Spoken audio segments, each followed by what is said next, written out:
Earth 6160. The eternal city of Olympia has fallen. It is 1963, 3 months after the arrival of the Maker, and the once mighty towers of the gods are now nothing more than silent tombstones. The Maker stands over a broken red-bearded god, his voice dripping with cold finality. No resurrection this time. Not for you, he declares as he describes how he defiled their sacred machine and deleted the Eternal's protocol from her memory. From now on, dead means dead.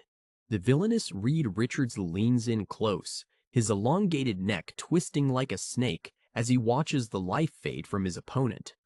The venom works fast. Living abyss extracted from the unbeyond sounds silly when you say it out loud, he muses before whispering. These are your final moments, King Zuras. Take them in. Zuras can only gasp out a single, desperate question. Why? The Maker's grin is wide and toothy beneath his helmet. Because this is the one. A world still malleable, brimming with potential. A reality as flexible as I am, he explains, noting that the Urnals were simply antithetical to change by design. The Maker's fingers dig into the god's skull as the reality of the situation settles in. Today I am embarking on a grand experiment, he says as he prepares to end the era of the old gods. Zuras asks what happens if the experiment fails, and the Maker simply replies, then I will burn it all down and start again. Fast forward to December 2025. We find ourselves in the Staten Island Savage Land, the last pristine vestige of a hidden tropical preserve, just 30 minutes before the Maker is scheduled to return to the world. Inside a makeshift command center, Ben Urich and J. Jonah Jameson look over reports of chaos spreading across the nation. Ben looks up from the screens and asks, 3 in one day. A small town in West Virginia, another in Massachusetts, and... My God, they're saying the city of Detroit. Is that verified? A glowing holographic image of Tony Stark, wearing his Iron Lad armor, appears on the monitors to give them the news they've been waiting for. I am there with them now, Tony says firmly. Detroit has officially joined the Ultimates. Jameson points a finger at the screen, his face set in a grim expression of resolve. We'll quote you on that, Stark, he says, before turning to his partner. And Ben, call your guy in Royal Oak. The scene shifts to the heart of the rebellion, where the tension is thick enough to cut with a knife. Iron Lad stands before his team, his voice echoing through the comms. It's time, Peter, he says solemnly. Peter Parker, an older man now with the weight of the world on his shoulders, pulls his young son close. Richard looks up with a defiance that mirrors his father's. I'm coming with you, the boy insists, but Tony scoffs. You're a child. Richard doesn't back down, his eyes blazing with a hidden power. You're like 3 years older than me, Iron Lad, he retorts. He holds out his hand, and dark, oily tendrils begin to seep from his skin. And I have this. Suddenly, the black symbiote-like substance leaps from Richard's hand, latching onto Peter's arm and spreading rapidly. Tony's voice rises in anger. Tist, that was for you, Peter. This is unacceptable. Richard stares in shock as the suit he thought was his is forcibly reclaimed. What? No, he shouts, while Iron Lad explains that the pedotech suit was a gift from his father, specifically meant for Peter Parker for the fight ahead. The black mask forms over Peter's face, and for a moment, the suit itself seems to protest. I didn't agree. The suit's personality begins, but Tony shuts it down instantly. You will do what I tell you, or I'll roll you back to factory settings. Peter drops to one knee to embrace his daughter May, as the reality of the mission sets in. I don't want you to go, Daddy, she whispers into his shoulder. Peter holds her tight, promising, I don't want to go either, May, but I'll be back as soon as I can. Nearby, Mary Jane stands with her arms crossed, her eyes filled with a mixture of fear and frustration. A few weeks, that's all I wanted. A few weeks of peace, she sighs, looking away as if she can't bear to see him leave again. Peter walks over to her, placing a gloved hand on her shoulder, trying to bridge the gap between duty and family. I know. You're number 1 on the list. Whatever that means, Mish says, her voice breaking. You have a responsibility. But what about your responsibility to us? Iron Lad's helmet glows as he interrupts the private moment. I'm sorry, but time's almost up. We have to go, he insists. He looks at Mary Jane and adds, we have a plan, Mrs. Parker. A good one. Peter stands tall, looking at his family one last time before the shadows of the mission consume him. Hey, hear that? The smartest people in the world are on my side, he says with a forced confidence. I'll be home soon, you hear me? Meanwhile, in Latveria, just outside the city, there are only 10 minutes remaining before the Maker makes his return, and a massive glowing sphere looms over the horizon like a false sun. Spider-Man crouches on a rooftop alongside Iron Lad, looking out at the fortress. So we're all going to die, right? Peter asks with a grim sense of humor. Tony doesn't sugarcoat it. Doom says it's a statistical certainty. Peter looks at his own hands, the black and red patterns of his suit shifting. Thank you for that back there. Both of you, I knew he wouldn't, I couldn't, he begins. But the suit's voice cuts in. I'm you dummy. You think I'd let our son go on a suicide mission? The armored figure of Dr. Doom and the reality-hopping America Chavez emerge from the shadows. We prefer to think of it as a rescue mission, America says, stepping forward with her hands on her hips. The group gathers around as Doom begins to outline the true scale of their plan. Peter looks around at the empty streets and asks, Okay, but where are all the bad guys? Shouldn't they be here, trying to stop us? High above the earth, we see the Triskelion, the satellite headquarters of the Ultimates. A broadcast continues to play, detailing how the uprising has spread across the globe like wildfire. Inside the station, Jennifer Walters, the She-Hulk, coordinates the global movement. The room is a frantic hive of activity. One technician calls out, calls for assistance are flooding the altnet. We're spread too thin. In the east, Captain America and Hawkeye lead irregular forces against the Imperial Army of Captain Britain. The war is being fought on every front, across every border, and the stakes couldn't be higher. Across the world, the horror of the Maker's rule is on full display. Giants crush entire protest movements under their gargantuan heels, while techno-merlins use dark science to predict the rebels' every move. In the south, Luke Cage and his Ultimate Avengers sweep through like a liberating fire. They are an army of former prisoners fighting for their freedom, and as they break their chains, they shout their battle cry, all power to the people. A figure wreathed in blue flame, a new kind of Ghost Rider, stands amidst the battlefield. He forces his enemies to look into his glowing eyes. Feel the pain you caused in life. He roars as soldiers around him collapse in terror. The voice of Tony Stark continues the narration, his presence felt everywhere at once through his technology. He is breaking the necks of gamma-enhanced beasts in one city while tending to the wounded in another. There is no one to spare, he notes. We will have to be enough. 5 seconds remain. The team stands before the massive threshold of the city. The air is heavy with the hum of unimaginable power as the barrier begins to ripple. 4 seconds. Iron Lad broadcasts to all Ultimates across the planet. We're about to cross the threshold, he says, his voice steady despite the suicide mission ahead of him. 3 seconds. Across the globe, heroes look up at the sky, sensing the shift in reality. I don't know what comes next. Stark's voice continues over the comms. 2 seconds. In the streets of Detroit and beyond, the police and the protesters stop their fighting for a single, breathless moment. But I know this isn't the end, whatever happens. 1 second. The team steps into the light, their forms blurring as they transition into the heart of the enemy's power.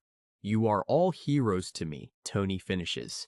0. The city opens, and for a split second, the world holds its breath as the strike team vanishes into the blinding white light of the Maker's sanctuary. Back at the Triskelion, She-Hulk watches the monitors go dark. Well, what's going on down there? She demands, her voice rising in panic. A technician stammers back. This can't be right. The dome is down. The Maker is out of his cage. Inside the threshold, Spider-Man and the team are tossed through a vortex of shifting energy. Can't see anything. Peter calls out as the world spins around them. Jennifer stares at the data on her screen, her face paling. Tony, you must see this. That storm is breaking atmosphere, she warns, but the static begins to swallow her words. In the city, Iron Lad tries to stabilize his suit. Did the dome just come back up? Spider-Man asks, looking at the shimmering walls around them. No, I'm cut, Tony shouts as his systems fail. The golden dome of Latveria solidifies once more, sealing the team inside and cutting off all contact with the outside world. They are alone in the belly of the beast. On the battlefield, Captain America looks up as his radio goes silent. Tony, he asks, but the only response is the roar of explosions and the whistle of arrows from Hawkeye beside him. The blue Ghost Rider turns his head, his flames flickering as the connection to the altnet vanishes. Iron Lad? He growls, sensing the sudden absence of their leader's guiding hand. The police forces see their opening as the hero's coordination falters. Now's our chance. Weapons free, an officer screams over the sounds of gunfire. Where's Iron Lad? High in the command center, She-Hulk looks out the window, and her eyes widen in horror at what she sees emerging from the clouds. My God, not a storm. Hundreds of massive cumulo-carriers descend from the sky. It's the entire HAND Helliflit, and they aren't here to negotiate. They are here to end the rebellion once and for all. On the command deck of the lead ship, the Beast, a man with a scarred face and a cybernetic eye patch points a finger at the Ultimates' headquarters. You're mine now, you, he snarls. Blow him to hell. A massive beam of energy lances out from the carrier, striking the Triskelion with the force of a falling star. The satellite headquarters, the symbol of hope for the world, begins to tear apart in a violent explosion. The station falls. The final message repeats over and over across every frequency on the planet. The Ultimates network is down. The Ultimates network is down. Inside the city, the team has landed, but the world around them is a twisted nightmare of machinery and dark pipes. Spider-Man clutches his head, his mask shifting. My spider sense is going haywire. Either I'm having a heart attack, or we're in serious trouble. Tony Stark looks at the shimmering wall they just passed through. The temporal dome, the Darwin bubble, must have been reactivated somehow, he realizes. And it grew in 3 dimensions. Its radius expanded to encompass us. America Chavez looks around at the rusted, ancient tech. But why would the Maker do that? He's been trapped for thousands of years. Why would he slam the door shut on his own cell? She asks. Tony's voice is filled with a sudden, desperate hope. The only reason to do such a thing would be to buy the outside world more time. My father, this has to be him. He's alive. Dr. Doom stares at the younger Stark, his voice cold and analytical. Unlikely. Howard Stark was a brilliant and resourceful man, but I doubt even he could survive thousands of years. In here, they step out into the city proper. But it is no utopia. It is a sprawling industrial hellscape, a futuristic power center turned into a sprawling prison. A massive, tree-like structure of cables and steel rises into the dark sky. Spider-Man points a finger at the silent, black figure of the suit's personality. She doesn't have a mask, he points out. But the suit simply retorts, I don't have to breathe either. Oh. Cool. Iron Lad shakes his head and tries to focus.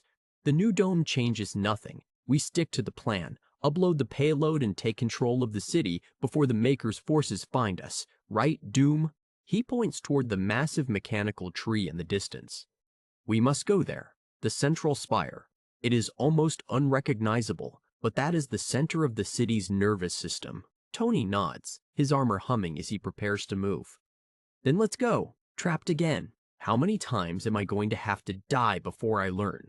He starts to say, but he is interrupted by a sudden, violent movement.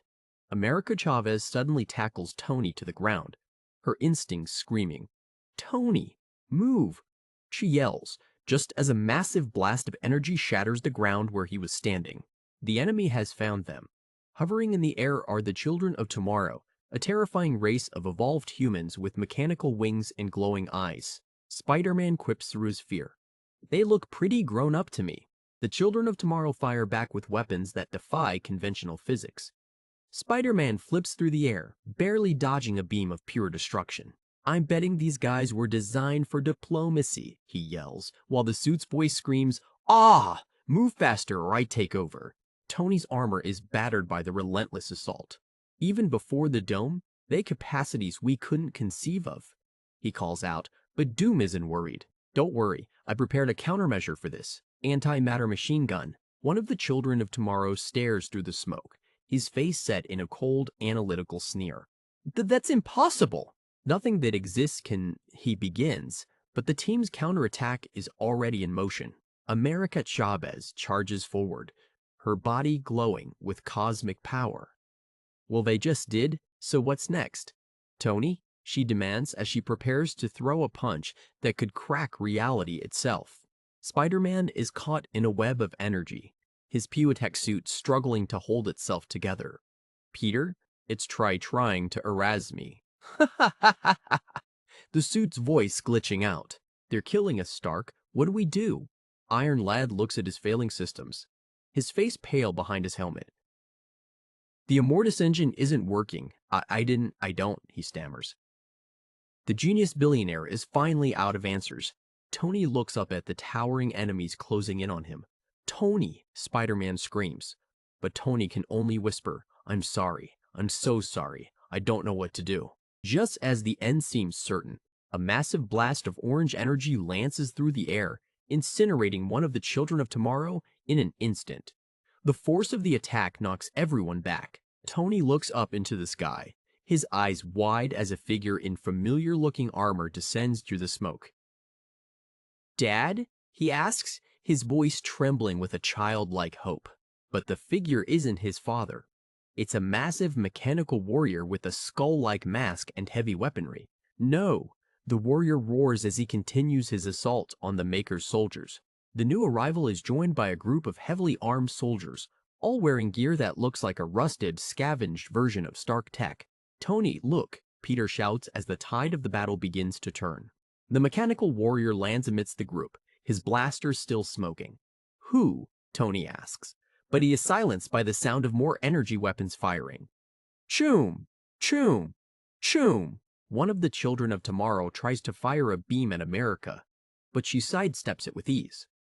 Tony, what's going? She asks, but the warrior is already moving toward them. The warrior stands over Spider-Man, his presence looming and terrifying. Hey, thanks, Peter begins. But the warrior's hand shoots out, grabbing him by the throat. A green-skinned cybernetic soldier leans in toward Peter, his mechanical eyes whirring. You don't look so good, man, he notes in a raspy voice as the Picotech suit continues to struggle. The mechanical warrior turns his attention to Dr. Doom, knocking him to the ground with a single, heavy strike. Arrgh. Doom groans as his mask hits the metal floor. The warrior leans in close to his captives, sniffing the air with a mechanical growl. Da! Da! Whom? He says, a strange, guttural language that no one understands. The warrior throws his head back and lets out a metallic laugh. He stands over the fallen heroes, the smoke of the battle still swirling around his massive frame. He suddenly jams a mechanical spike into the side of the green soldier's head. Herc! The soldier gasps, his system surging with power as he is forcibly reactivated. The warrior turns back to the team, his voice now translated through a speaker. Language detected. American English, 21st century dialect, he drones. Tourists. The city is not so friendly for tourists, yes? He grabs Tony Stark and slings him over his shoulder like a sack of potatoes. More children are coming, but you are rare and therefore valuable and therefore worth saving, he declares. So move like citizens, not tourists. Hurry, follow Death's Head. The green soldier, his eyes glowing with a malevolent light, steps forward. The Deathlock has been activated, he rasps, his body twitching with cybernetic energy. He suddenly explodes in a burst of light, providing a distraction as Death's Head leads the team through a shimmering portal in the air. Unhand, Doom protests, but it's too late. They leap through the portal, escaping the Maker's reinforcements just as they arrive. Unsure we'll be safe on the other side of that ominously glowing tear in reality. Peter quips, no issues with this at all. They emerge in a hidden camp deep within the rusted bowels of the city. The portal snaps shut behind them, leaving only the sound of distant machinery and the heavy breathing of the team. Tony is dropped onto the floor, his armor clattering against the metal. Put me down, he demands, looking around the camp. Where are we? Who are you? Peter Parker stands up, brushing the dust off his suit. I honestly don't understand enough about what's going on to ask a relevant question, he sighs, looking at the strange figures around them. The mechanical warrior, Death's Head, stands tall and points a finger at them. This one's designation is Death's Head 22. Freelance freedom fighter for hire. You are this one's prisoner/bounty, he explains. America Chavez bristles at the word. Prisoner? We came here willingly. Death's Head leans in close, his mask nearly touching America's face. The commander will answer your questions, or devolve you to single-celled organisms before you can ask them. One can never be sure which. Either way, this one gets paid. Tony looks at the text scattered around the camp, his eyes widening as he recognizes the designs. It is my father. It has to be. All of this is clearly derived from Stain's Stark Iron Man technology, he shouts, rushing toward the center of the camp. Death's Head scoffs at the young man's enthusiasm. This one knows nothing of Stark Stains or Iron Men. This one serves, on an entirely at-will basis, the commander. He pulls back a heavy curtain, revealing an old man sitting on a crate, surrounded by scrap metal and flickering monitors. The man is tinkering with his cybernetic head, his eyes filled with a distant, haunted intelligence. Death's Head, is that you? I hope you've brought fresh corpses. I'm almost out of parts. Tony Stark stops in his tracks, his voice a mere whisper as he stares at the man. Father, the young man asks, his heart pounding in his chest. The old man looks up, his cybernetic eye whirring as it focuses on Tony. Eh? Do I know you? He asks, his voice raspy and thin. Tony steps forward, his hands trembling. It's me. It's Tony, your son. The old man lets out a dry, hacking laugh. Ouch! The son is the father to the man. I've had so many fathers, so many sons. You bear my mark, but I don't remember making you. Any of you. Perhaps I haven't made you yet, or perhaps it was so long ago I've forgotten. Guerrilla warfare in 4 dimensions is infinitely more complicated than 3. Dr. Doom steps forward, his voice commanding and clear. Stark Immortus, whatever you call yourself, we have come to end the Maker. We have brought weapons, viruses, and poisons we think can do the job. Can you help us find him? The old man's laughter turns into a full-blown roar of madness. Ha ha ha! I see I made you with a sense of humor. Delightful. It's not finding the Maker, my forgotten son. It's escaping him. Asterisk, the Maker is the city.